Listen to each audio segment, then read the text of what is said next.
Seigneur Dieu Tout-Puissant, nous prions que tu bénisses ta parole, que ta parole puisse nous faire du bien, qu'elle soit pour nous un socle sur lequel nous allons bâtir. C'est vrai que nous sommes tous fatigués d'une manière ou d'une autre, mais je crois en ta parole, je crois en ta puissance, au nom de Jésus. Amen. Matthieu 11, verset 28, nous lisons « Venez à moi, vous tous qui êtes fatigués et chargés, je vous donnerai du repos. Prenez mon joug sur vous et recevez mes instructions, car je suis doux, humble de cœur, et vous trouverez du repos pour vos âmes.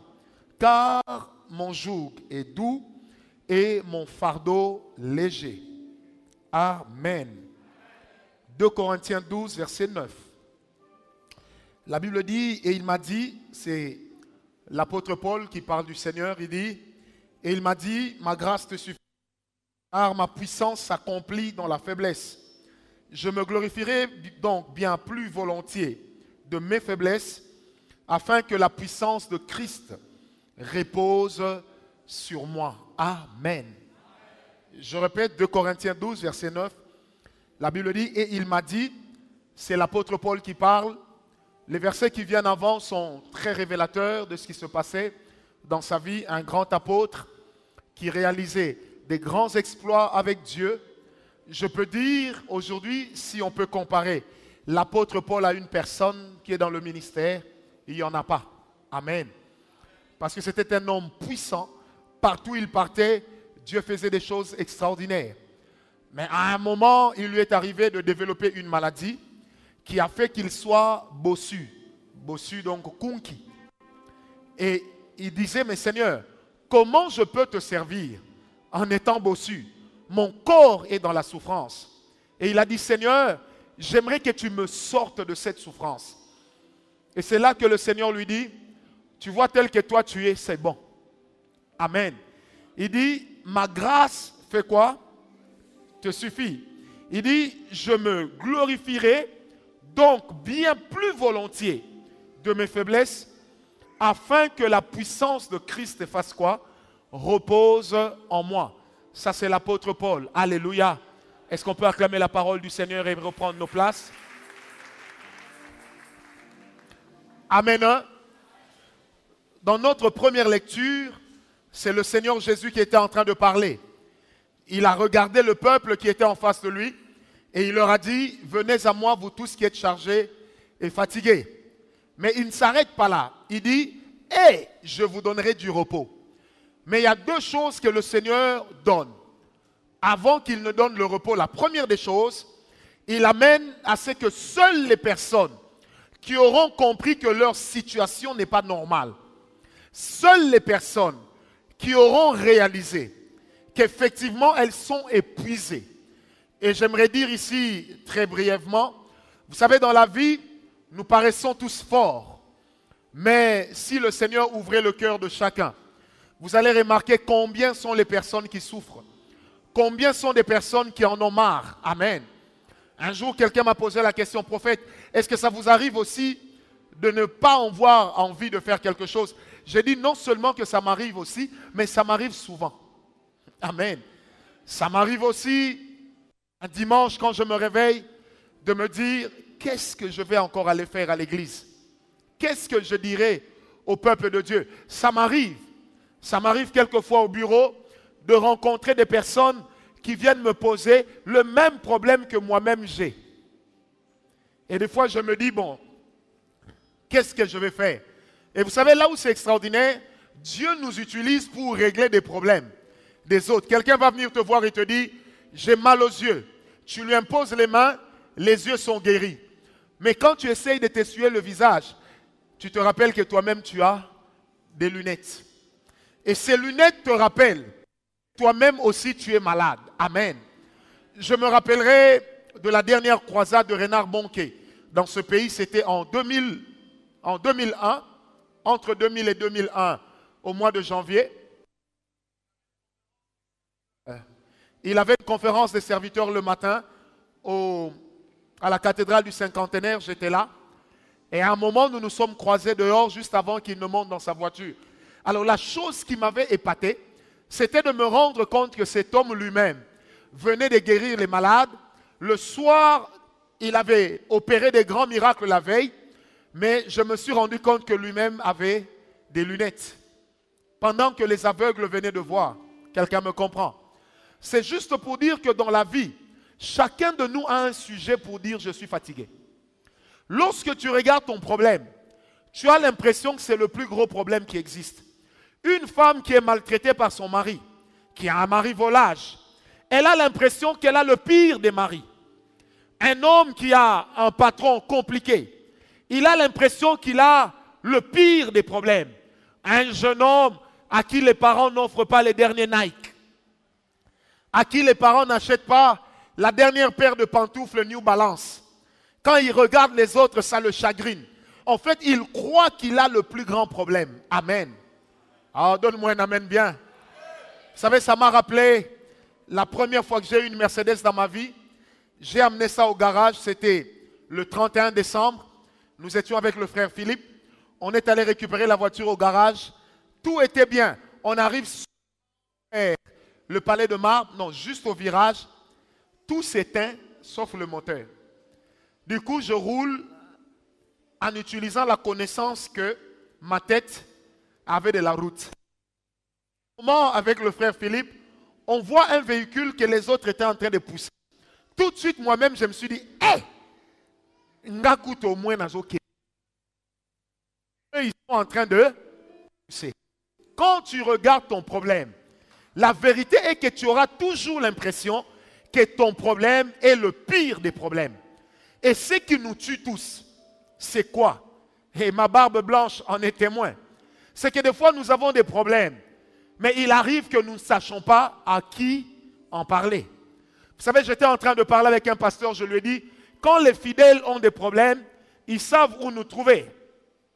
Quand une dame fait un cauchemar, elle ne se gêne pas à prendre son téléphone pour appeler à 2 heures du matin son pasteur. Quand une femme, je parlais avec quelqu'un ce matin, je lui dis quand une femme a un mari qui la maltraite, des fois elle n'hésite pas à envoyer sa photo pour poser la question à quelqu'un, est-ce que je suis vraiment aussi moche que ça? Quelqu'un me comprend? C'est juste pour dire que quand tu regardes ton problème te dira, je suis le plus grand de tous les problèmes. Amen. Je répète, quand tu regardes ton problème, il te dira toujours, je suis le plus grand de tous les problèmes. Et nous nous posons la question, comment je vais m'en sortir? Vous savez, la Bible dit ceci, et même un adage africain le dit, avec un seul doigt, on ne peut jamais laver un visage. Amen. On a toujours besoin de qui? De l'autre. Mais combien de fois l'autre ne nous a pas déçus? Combien de fois l'autre à qui on a fait confiance n'a pas été médire de nous? Combien de fois l'autre sur qui on a voulu se reposer un moment n'est-il pas allé nous critiquer? Combien de fois l'autre en qui on croyait, à un certain moment tu te rends compte que cette personne peut me tuer. Ça nous est tous arrivé au moins une fois dans la vie. Est-ce que quelqu'un me comprend? Parce que des fois, nous nous rendons compte que ça ne va pas, mais nous ne savons pas où aller. Vous savez, il y a des gens desquels on se moque dans certains quartiers. Je dirais même dans certaines églises. Parce que tout le monde est au courant que dans son couple, il y a un problème. Parce que tout le monde est au courant que sa femme ne veut plus de lui. Parce que tout le monde, vous savez, quand vous avez un problème, une fois que quelqu'un vous regarde, la première réaction que vous avez, est-ce que lui aussi est informé? Vrai ou faux? Alors donnez-moi un amen. Vous savez, quand dans l'église, un frère tombe dans l'impudicité, une fois que 5 personnes sont au courant, s'il tient à venir à l'église, il commencera à venir en retard. Et s'il est prédicateur, il va toujours commencer à reporter ses prédications. Parce que, une fois que quelqu'un le regarde avec attention, il va se dire, est-ce que le Saint-Esprit n'est pas en train de lui révéler quelque chose? Et si un prophète est ici, je me rappelle, un jour je suis dans une église, je fais un service prophétique, j'ai dit, frère, là-bas, lève-toi. Vous savez, dès qu'il se lève, un vieux papa gros, dès qu'il se lève, il commence à pleurer. Je vais dire, j'ai dit, tu vas dire quoi? Amen. j'ai compris. En fait, son problème, ce n'était pas la prophétie. Son problème, sa conscience était chargée. Et quand on parle d'une conscience chargée, on parle d'un cœur chargé. En fait, on parle de quelqu'un qui est en train de gémir, qui est en train de croupir sous le poids de quelque chose. Or, cette chose-là qui pèse sur nous, c'est aussi ce qu'on appelle un fardeau. Quelqu'un me comprend? Et nous en avons tous. Demande à ton voisin, toi tu n'as pas de fardeau, demande-lui. Vous serez étonné.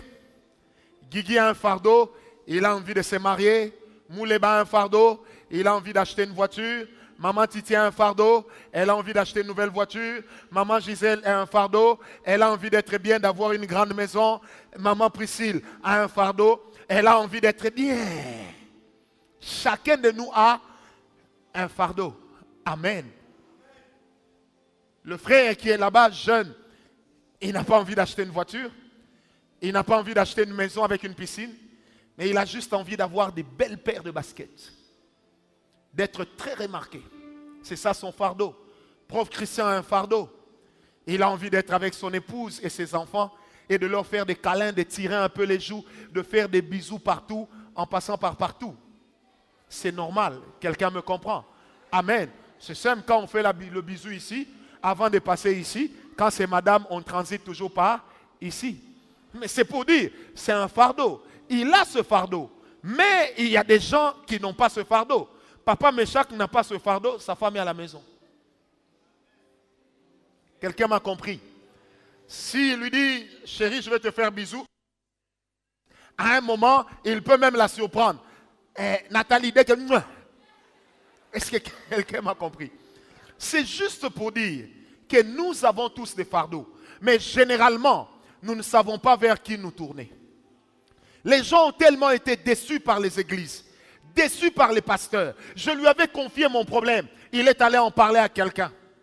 Je lui avais confié mon problème. Il a parlé de moi. Vous savez, un jour, quelqu'un m'a dit, mais Père Franck, quand tu parlais, j'avais l'impression que tu parlais de moi. Je lui ai dit, mais est-ce que tu sais que je ne parle pas des animaux, je parle à des hommes? Et à un certain moment, les hommes ont toujours les mêmes problèmes. Est-ce que quelqu'un m'a compris? Ça veut dire, même si je dis, la personne est en Ngaba, peut-être qu'il y a quelqu'un ici à Kitambo qui a le même problème que cette personne qui est en Ngaba. Est-ce que quelqu'un m'a donné un amen? Pour ça, nous avons vu des gens quitter des églises.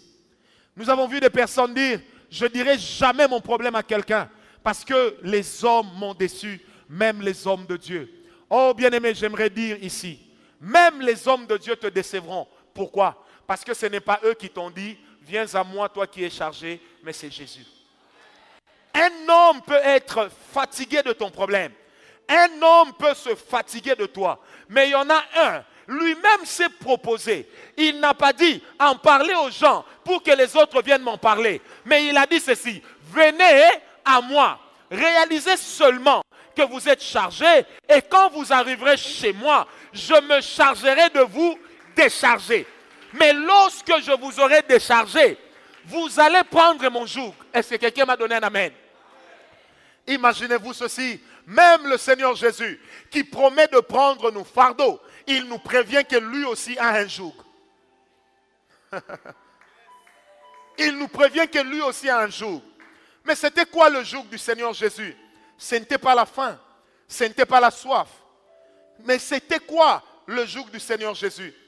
C'était de marcher fidèlement sur cette terre qui est remplie de péchés. C'était de marcher fidèlement. Malgré tous les problèmes que nous avons, le Seigneur Jésus vient te dire, tiens bon, je te donnerai le repos. Le repos ne veut pas dire que tout ira bien. Mais le repos veut dire que tu auras quelqu'un à côté de toi qui sera en train de porter ton problème. Qui sera en train de supporter la charge à ta place. Vous savez, je suis un homme marié. Par moments, quand ma femme me parle, je sens que tout ce dont elle a besoin, c'est de me transférer son stress. Plusieurs personnes qui franchissent cette porte pour venir me voir ont d'abord un désir de me transférer leur stress. Quelquefois, quand quelqu'un te parle, tu regardes ailleurs. Il vous dit, ah, mais je vous parle, non? Des fois, j'ai envie de dire, j'écoute avec les oreilles, pas avec les yeux.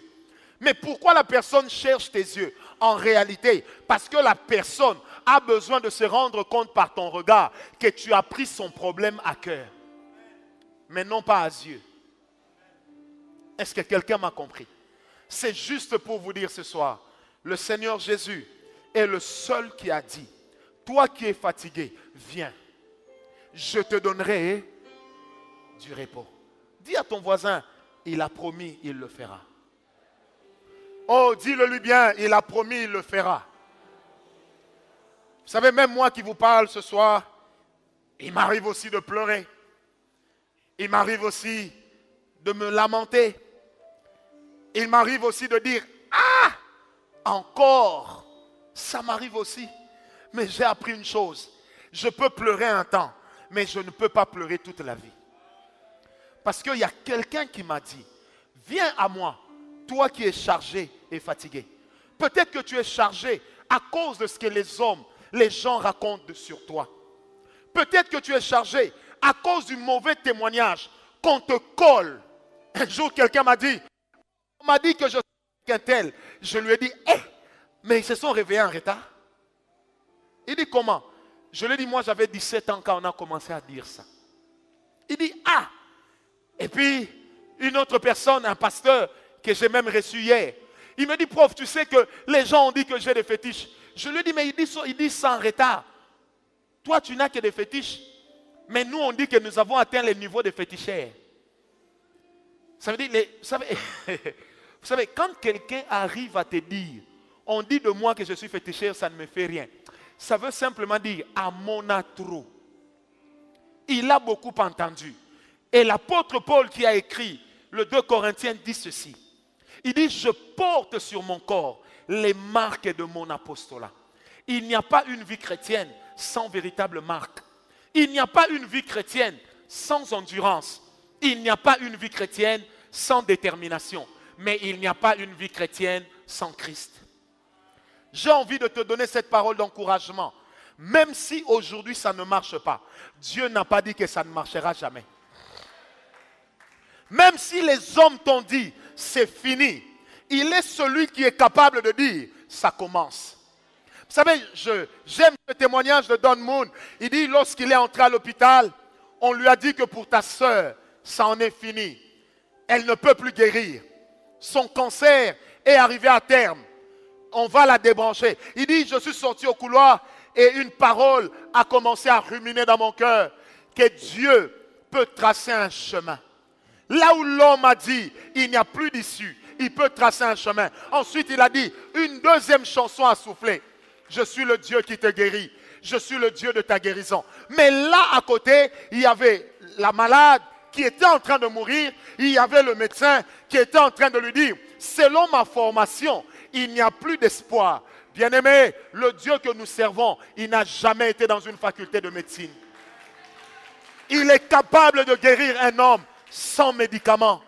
Oh, je me rappelle, le 2 avril 1999, lorsque le médecin a dit à mon père, pour votre enfant c'est fini.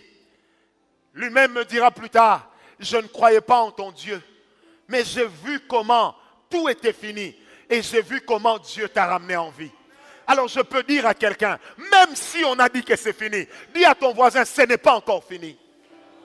Oh, dis-le lui bien, ce n'est pas encore fini. Même si les autres sont mariés et que toi tu n'es pas encore marié, alors que l'âge avance, ce n'est pas encore. Même si tout le monde est au courant que dans ton mariage ça ne va pas, ce n'est pas encore. Tant que Dieu ne t'a pas mis à terre, ça veut dire qu'il a encore la capacité de te relever. J'aimerais même aller plus loin. Bien-aimés, ceux qui transportaient le mort ne savaient pas qu'on avait enterré Élisée là-bas.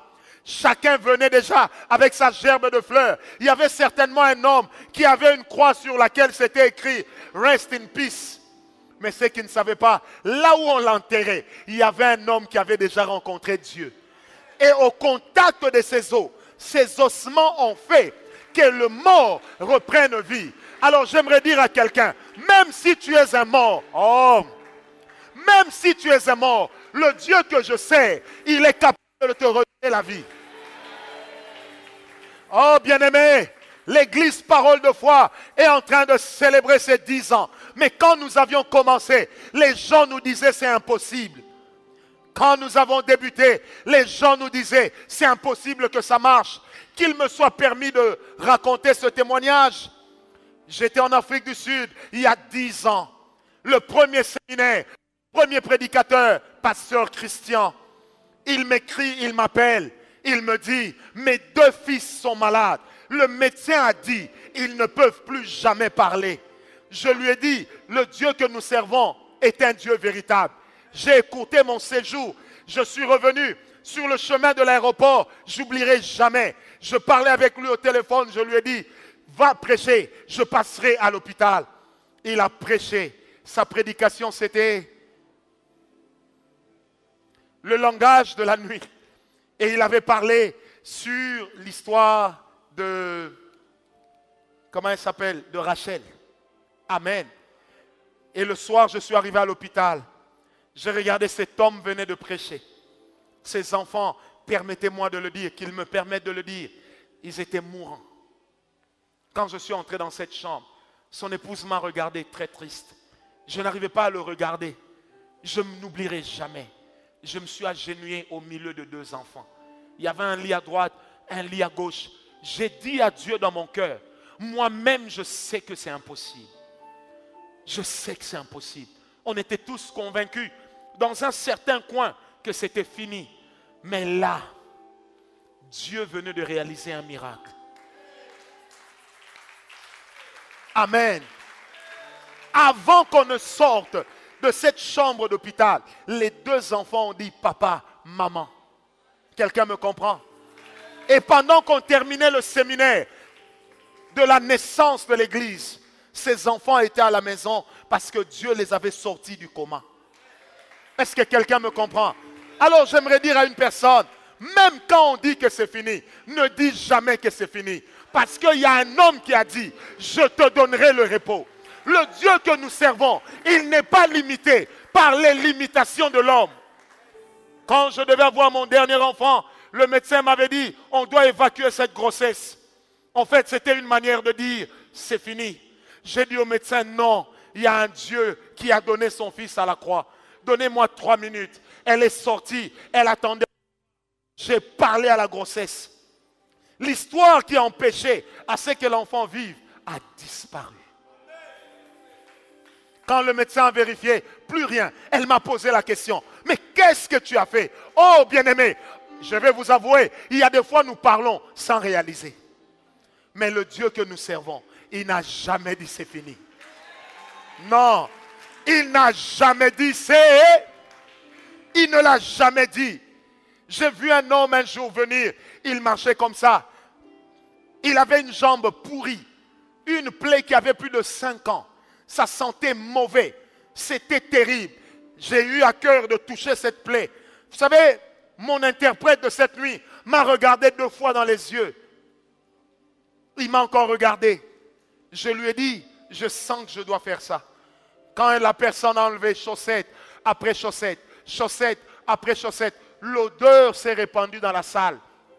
Les plus sensibles ont commencé à pleurer. J'ai demandé l'huile. J'ai dit à Dieu, l'homme a montré ses limites. L'homme a dit, c'est fini. Et ce garçon me dira, on doit m'amputer de la jambe. J'ai pris l'huile. J'ai dit à l'église, prions. On a versé l'huile sur cette plaie. Ça fait chouah, ça a disparu. Est-ce que quelqu'un est avec moi? Amen. Frère, le dimanche passé, j'ai prêché à Ottawa, le matin dans une église, le soir dans une autre. Dans l'église du matin, il y a une dame qui est venue me voir. Elle me dit, papa, tu ne me connais pas. J'avais un cancer. J'ai suivi votre prédication. Quand vous aviez seulement dit, refusez la maladie, j'ai refusé la maladie. Elle me dit, j'ai fait confiance à votre Dieu. Et tel que je vous parle, plus de cancer. Est-ce que quelqu'un est avec moi? Oh, bien-aimé, j'aimerais dire encore et encore. J'aimerais répéter encore et encore. Si les hommes ont dit c'est fini, le Dieu que je sais te dit ce soir, ce n'est pas encore fini. Ce n'est pas encore fini.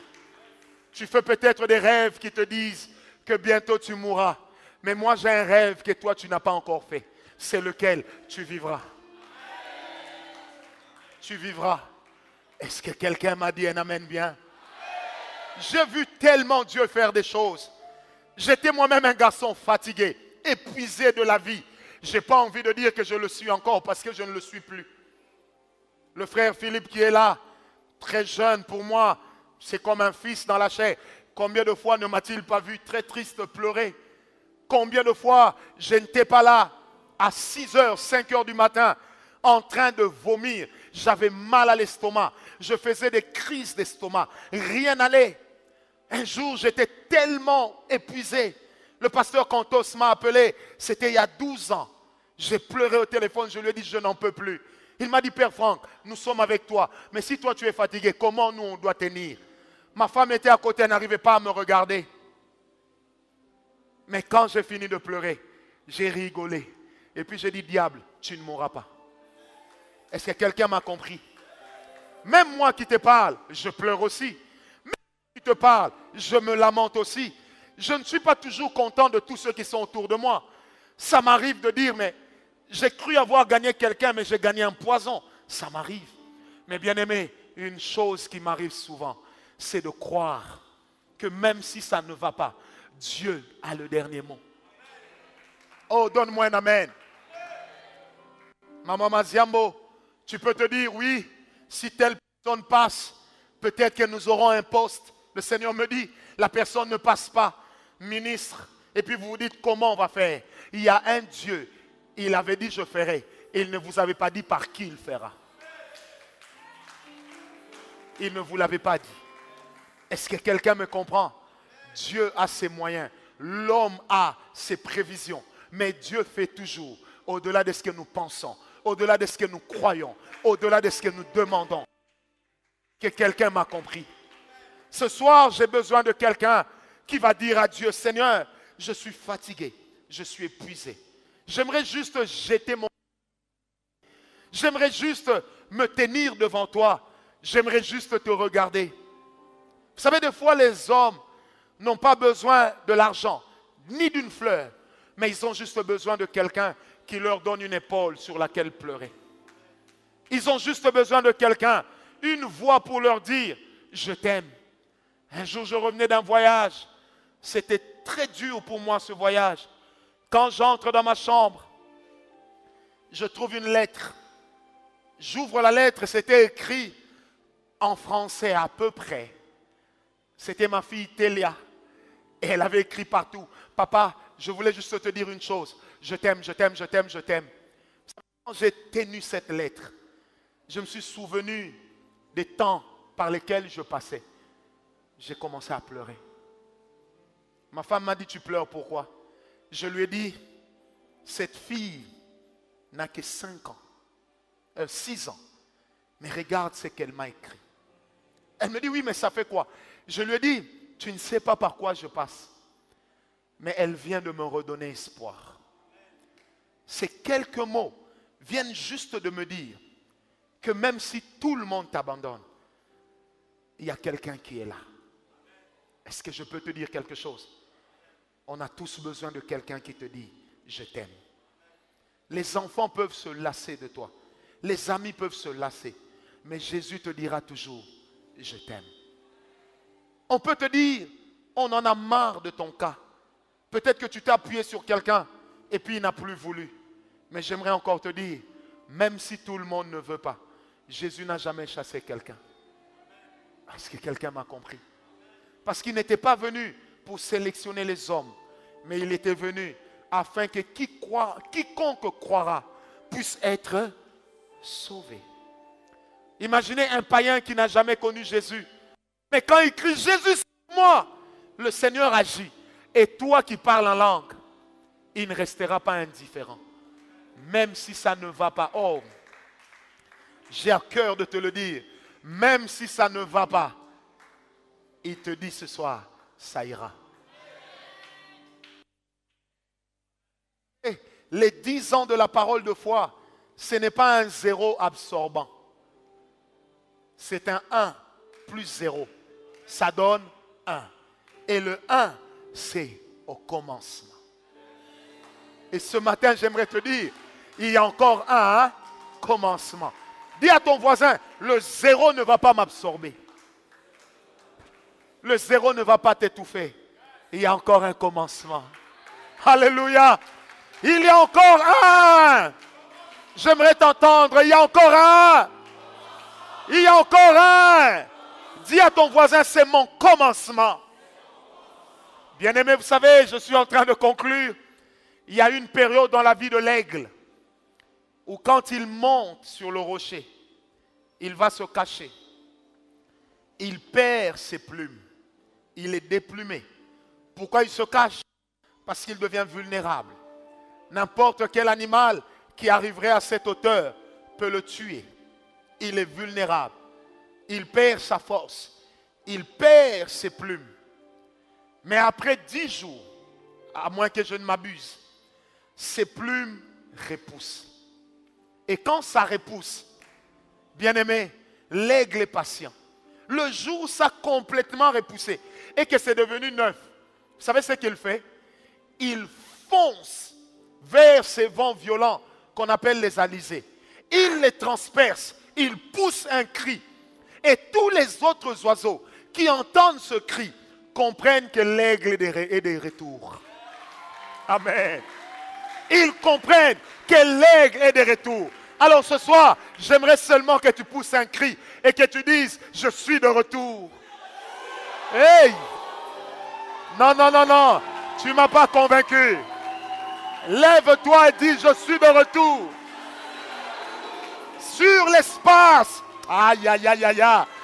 Même si tu étais rempli de tristesse, bien-aimé, dans l'arène de la joie, dis avec moi, je suis de retour. Maman, maman, maman. Si on avait fermé la porte et que le diable avait dit tu ne peux plus entrer, j'aimerais te dire, tu vas faire ton retour là-bas. Et on peut dire que ton oncle qui te soutenait est mort. Comment tu vas faire? Tu seras de retour. Parce que dans le plan de Dieu, la Bible déclare que j'ai pour toi un projet de bonheur et non un projet de malheur. Si hier tu jouais avec l'argent, aujourd'hui tu n'as plus rien. Les gens te regardent avec dédain. Même des personnes qui ne pouvaient pas te manquer du respect commencent à te parler sans respect. Dis-leur, je suis de retour. C'est que j'aime le jour où l'aigle renaît de ses cendres. Sa force est multipliée par 2. Est-ce que quelqu'un est avec moi? Est-ce que quelqu'un est avec moi? Les 10 ans de la parole de foi, ce n'est pas un 0 qui va nous absorber, mais c'est un 1 qui annonce notre retour. Ça veut dire que même quand il y aura un chaos, il y aura l'Esprit de Dieu. Est-ce que quelqu'un peut me dire yes? Je ne sais pas, mais j'ai envie de te dire que c'est possible. Je ne sais pas par où il va passer, mais je suis certain que c'est possible. Hey, c'est encore.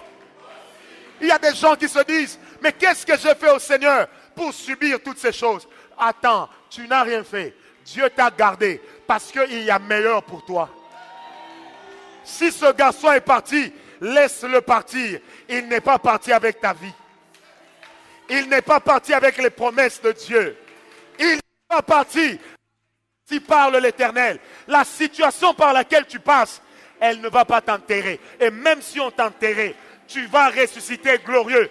Car la Bible déclare que tout ce qui meurt ressuscite glorieux, ressuscite incorruptible. Est-ce que quelqu'un est avec moi? J'aimerais que nous puissions tous nous lever. Je vais m'arrêter par là. Je vais lancer 2 appels ce soir. Seigneur, je te dis merci pour ta grâce. Il y a certainement quelqu'un ce soir qui est juste fatigué de sa vie. Là, je parle d'abord des personnes qui se rendent compte que leur manière de marcher n'est pas bonne. Ils ont tout essayé. Il y a des gens qui ont essayé d'abandonner des péchés. Ils n'ont pas su. Il y en a même à un moment qui ont dit, Seigneur, je préfère mourir que de vivre dans la honte. Si tu es là ce soir, prends ton courage, avance. Je vais prier avec toi. Tu es fatigué de ta vie. Tu es juste fatigué de ta vie. Et ce soir, tu voudrais dire, Seigneur, prends ma vie. Pas pour me tuer, mais pour me donner une nouvelle espérance. Seigneur, j'aimerais que tu sois le maître de ma vie. J'aimerais que tu viennes. Pendant qu'ils avancent, nous acclamons le Seigneur. Là où tu es, viens. Je vais prier avec toi. Alléluia. Je t'attends, même si tu es au balcon. Viens. C'est toi que nous acclamons. C'est ta décision que nous acclamons. C'est ta décision que nous acclamons. Un jour, j'étais comme toi. Un jour, il était comme toi. Mais un jour, il a compris qu'il ne pouvait pas régler ses problèmes seul. Qu'il ne pouvait pas changer sa vie seul. Mais qu'il avait juste besoin de Jésus. Alors viens. Est-ce qu'on peut acclamer le Seigneur quand il s'approche? Ne les décourageons pas, avancez. Avancez. L'équipe d'évangélisation va prendre vos noms à la fin. J'aimerais vous attendre parce qu'il y a encore quelqu'un qui traîne. Il y a quelqu'un qui se dit, qu'est-ce que les autres vont dire? Qu'est-ce que les gens pensent de moi? Que peut-être que j'avais une mauvaise vie. Oh bien-aimé, vous savez, sur terre, il y a toujours quelqu'un qui va mal penser. Mais il y a un Dieu qui va te donner un nouveau départ. J'attends encore la dernière personne qui reste. Qu'elle vienne, nous allons acclamer le Seigneur. Et nous allons prier. Est-ce qu'on peut acclamer déjà? J'encourage. Je vous attends. S'il y a quelqu'un qui reste, qu'il vienne. Je l'attends.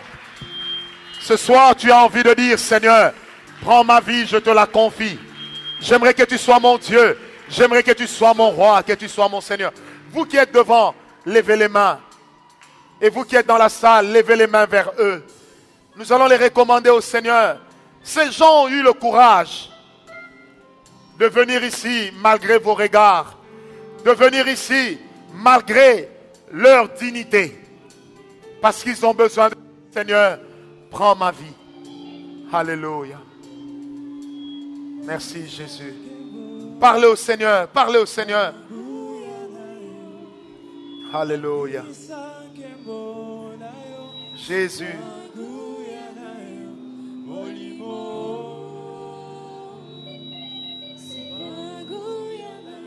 Seigneur, ta parole déclare que c'est une grande joie lorsqu'une personne vient à Christ. Et ce soir, ces personnes ont juste décidé de venir à toi, de te confier leur vie, de se donner à toi. Alléluia. J'aimerais prier avec vous. Vous allez répéter cette prière après moi, à haute voix. Seigneur Jésus. Non, parle avec détermination. Seigneur Jésus, ce soir, j'ai décidé de te donner ma vie. Ce soir, j'ai décidé de marcher avec toi.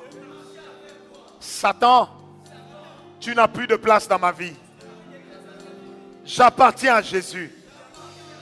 Vinangai, Ezea Yesu, Masumu, Ozasune Sikate, Komela, cigarette, débauche, Ozasune Sikate, Nakomi Mwana Nzambe, Poma Komie Lobi, que si je te donne ma vie, tu pardonnes mes péchés, tu oublies mes péchés, et tu fais de moi une nouvelle créature. Aujourd'hui, je suis une nouvelle créature. Merci Jésus. Merci Seigneur. Merci Roi des Rois. Je t'acclame dans ma vie. Alléluia. Alléluia. Je vais prier avec vous. Seigneur Jésus, j'aimerais te prier avec ces bien-aimés. Ce soir, ils ont décidé de te donner leur vie. Ils ont décidé de marcher avec toi. Que ta grâce éternelle puisse être avec eux. Que tu les restaures. Que tu leur donnes la force de marcher. Que tu leur donnes la force de tenir. Les hommes parleront. Les hommes se moqueront. Les gens diront, hé, n'ayo pas bon le motema. Mais Seigneur, c'est sur toi qu'ils ont décidé de compter. Tu es le Dieu qui n'a jamais déçu. Nous te disons, merci Seigneur Jésus. Acclamons le Seigneur. Alléluia. Suivez le frère Olivier, suivez le frère. Alléluia. Merci Jésus.